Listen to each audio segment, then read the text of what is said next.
Congress leader Mateen शरीफ ने तेलंगाना के वजीर आला के चंद्रशेखर राव को तनकीद का निशाना बनाया है। उन्होंने कहा है कि केसीआर ने 50,000 करोड़ का धोखा दिया है और मुसलमानों को ये धोखा दिया गया।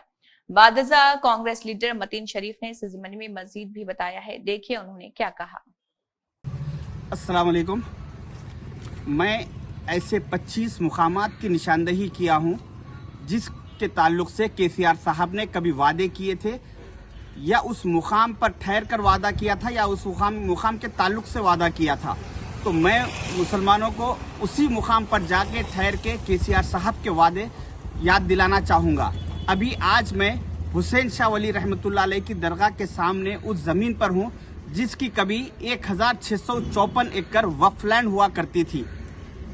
2014 से पहले इस दरगाह की ज़मीन पर कुछ लोगों ने कब्जा किया, तो उस कब्जे के बाद 2014 के इलेक्शन में केसीआर साहब ने मुसलमानों से ये वादा किया कि आप लोग मेरा साथ दीजिए, मुझे इख्तिदार पर लाइए, मैं एक ईंट ज़मीन इन कब्जेदारों से वापस लेके मैं मुसलमानों के वक्फ बोर्ड के हैंड ओवर करूँगा। मुसलमान उनके इस वादे पे भरोसा किए और उनका 2014 में उनको इख्तिदार पर लाए।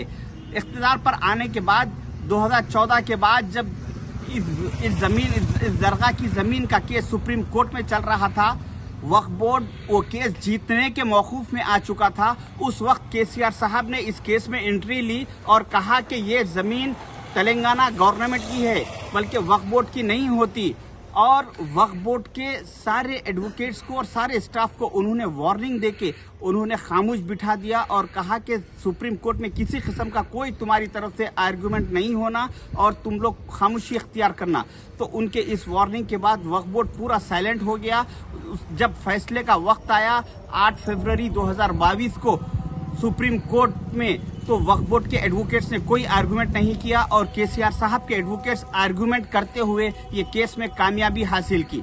तो मैं मुसलमानों से ये कहना चाहूँगा कि 2014 से इलेक्शन से पहले केसीआर साहब ने एक ईंट ज़मीन दिलाने का वादा किया और 2014 के बाद इलेक्शन जीतने के बाद उस ज़मीन पे, सारी ज़मीन पे उन्होंने अपना कब्जा कर लिया।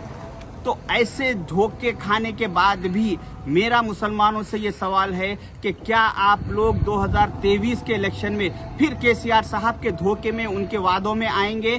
क्योंकि इस एक ज़मीन से, ये एक दरगाह की एक ज़मीन से, ये आप सियासत पेपर में देख सकते हो, ज़मीन की तफसील आई थी 8 फरवरी 2022 को, जिससे 50,000 करोड़ से ज़्यादा का मुसलमानों का केसीआर साहब ने नुकसान किया।